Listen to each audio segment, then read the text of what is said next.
इयम् आकाशवाणी सम्प्रति वार्ताः श्रूयन्ताम्। प्रवाचकः नरेन्द्रदत्त सेमवालः।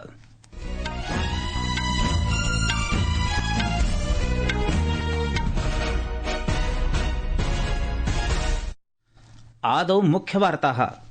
प्रधानमन्त्री नरेन्द्र मोदी प्रोक्तवान् यत् कृषकाणां कल्याणमेव तस्य सर्वकारस्य सर्वोच्च प्राथमिकता अस्ति। सहैव कृषकाणाम् आयं वर्धयितुं स्वकीयां प्रतिबद्धतामपि सः अप्रकाशयत्। राष्ट्रिय सुरक्षा परामर्शदः अजीत डोभाल अद्य मॉस्को नगरे रूसस्य सुरक्षा परिषदः प्रमुखेन सर्गेई शोइगु इत्यनेन सह मिलितवान्। विशिष्ट गहन संशोधन अभियानम् अन्यविषयान् च अधिकृत्य विपक्षिदलानां विरोधेन लोकसभायाः राज्यसभायाः च कार्याचरणं निरन्तरं बाध्यते। उत्तराखण्डे मेघविस्फोटनेन जातस्य भूस्खलनस्य अनन्तरं बृहदस्तरीयाणि साहाय्योद्धारकार्याणि तृतीयदिवसे अपि प्रचलन्ति। अपि च ऋतुविज्ञान विभागेन अद्य पूर्वोत्तरराज्येषु उपहिमालयीय पश्चिमबंगे क्षेत्रे च अतिवृष्टेः संचेतना प्रसारिता अस्ति।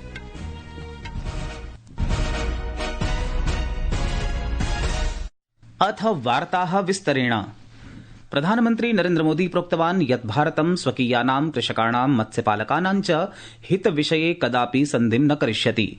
अद्य नवदिल्ल्याम् एमएस स्वामिनाथन शताब्दी अन्ताराष्ट्रिय सम्मेलनम् इत्येतत् सम्बोधयता प्रधानमन्त्रिणा एतत् वक्तव्यं सबलं प्रतिपादितं यत् कृषकाणां कल्याणम् एव तस्य सर्वकारस्य सर्वोच्च प्राथमिकता अस्ति। सः अवदत् यत् कृषकाणाम् आयं वर्धयितुं कृषिकार्ये व्ययं न्यूनीकर्तुं च सर्वकारः निरन्तरं कार्यं कुर्वन् अस्ति।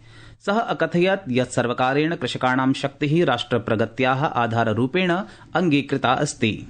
हमारे लिए अपने किसानों का हित सर्वोच्च प्राथमिकता है। भारत अपने किसानों के, पशुपालकों के और मछुआरे भाई बहनों के हितों के साथ कभी भी समझौता नहीं करेगा। और मैं जानता हूं व्यक्तिगत रूप से मुझे बहुत बड़ी कीमत चुकानी पड़ेगी, लेकिन मैं इसके लिए तैयार हूं।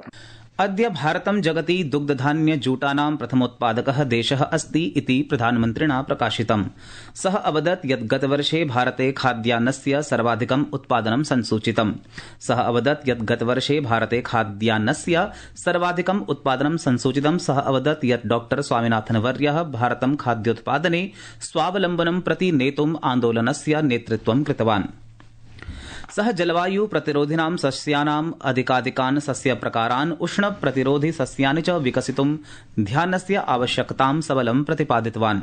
कुछ व्यक्तित्व ऐसे होते हैं जिनका योगदान किसी एक कालखंड तक सीमित नहीं रहता। प्रोफेसर एमएस स्वामीनाथन ऐसे ही महान वैज्ञानिक थे, मां भारती के सपूत थे। उन्होंने विज्ञान को जन सेवा का माध्यम बनाया। फूड सिक्योरिटी को उन्होंने अपने जीवन का ध्येय बना लिया। उन्होंने वो चेतना जागृत की जो आने वाली कई सदियों तक भारत की नीतियों और प्राथमिकताओं को दिशा देती रहेगी। स्वामीनाथनवर्यः भारतरत्न पुरस्कारेण सम्मानयितुं सर्वकारेण अवसरः प्राप्तः इति प्रधानमन्त्री अकथयत्। विगत 10 वर्षेषु हस्ततन्तु वयनेन सम्पूर्णे देशे नूतन परिचयः शक्तिः च प्राप्ता इति अपि प्रधानमन्त्री प्रोक्तवान्। राष्ट्रिय सुरक्षा परामर्शदः अजीत डोभालः अद्य मॉस्को नगरे रूसस्य सुरक्षा परिषदः प्रमुखेन सर्गेई शोइगु इत्यनेन सह मिलितवान्। श्री डोभालः अवदत् यत् भारतस्य रूसदेशेन सह विशिष्टाः पुरातन सम्बन्धाः सन्ति, तथा च अनेन सम्बन्धानां महत्त्वं प्रतिपद्यते। We have had high-level engagements, and these high-level engagements have contributed very substantially. We are very excited and delighted to learn about the visit of His Excellency the President of Russia, President Putin, to India. I think that the dates are almost finalized now. The more important thing is these summit meetings have always been the watershed points. They have always given a new direction to our relations. So I do hope that this meeting at this point of time will give us some new ideas that we can make the forthcoming meeting more worthwhile. संस्कृतवार्तायाः संस्करणम् इदानीम् आकाशवाणीतः प्रसार्यते। सममेव अयं कार्यक्रमः आकाशवाण्याः www.newsonair.gov.in website इत्यत्र अथ news on AIR mobile app इत्यत्र अपि उपलब्धो भविष्यति। अस्य सप्ताहस्य चतुर्थदिने अपि बिहारराज्ये आयोजितस्य विशिष्ट गहन संशोधन अभियानम् अन्य विषयान् च अधिकृत्य विपक्षिदलानां विरोधेन लोकसभायाः राज्यसभायाः च कार्याचरणं बाधितम् अभवत्। विपक्षिदलानां कोलाहलमध्ये उभयसदने पूर्णदिवसाय स्थगिते अभवताम्। अपराह्ने 2 वादने द्वितीय स्थगनस्य अनन्तरं यदा लोकसभायाः उपवेशनम् अभवत् तदा विपक्षिदलानि सदनमध्ये आगत्य विशिष्ट गहन संशोधनस्य विषये चर्चां याचितवन्तः।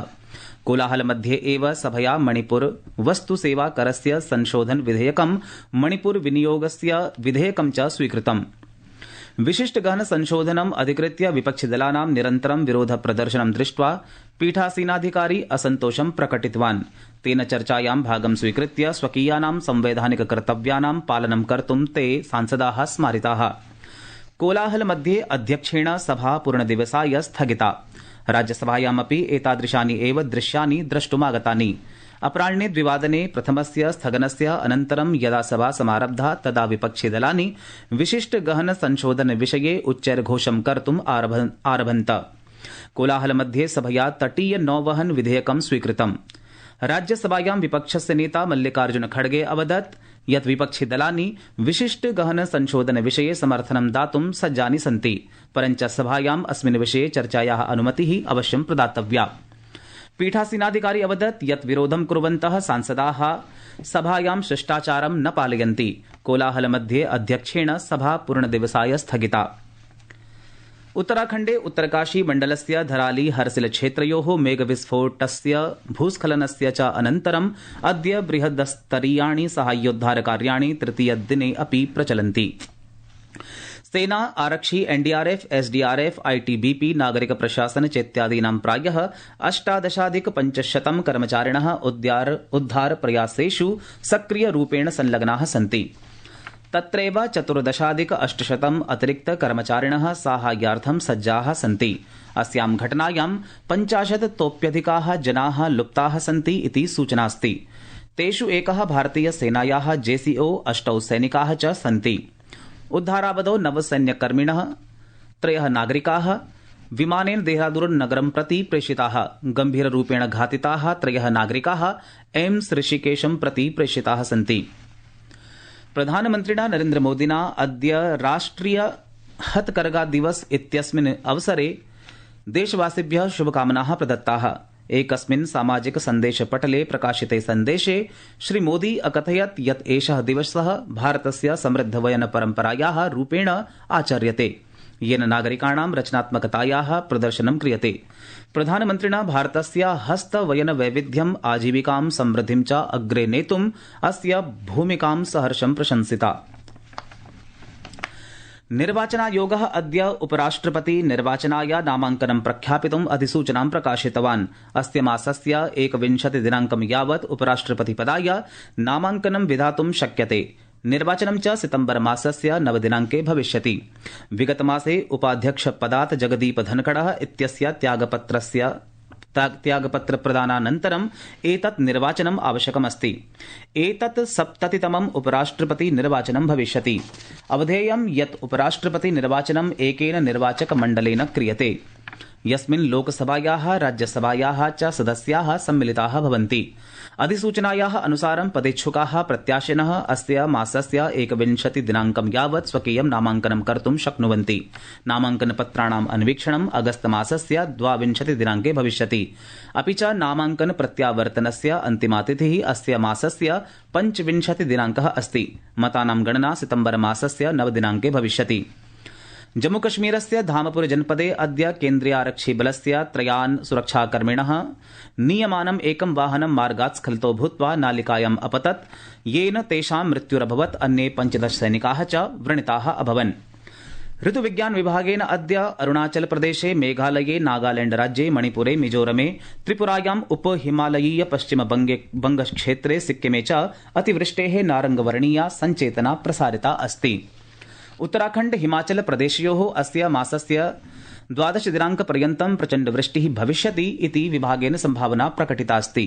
ऋतुविभागेन अद्य कर्णाटक, बिहार, झारखण्डेषु अपि एतादृशी एव परिस्थितिः अनुमिता अस्ति। अरुणाचल प्रदेशे श्वः प्रचण्डवृष्टिः भवितुं शक्नोति इति वार्ताः।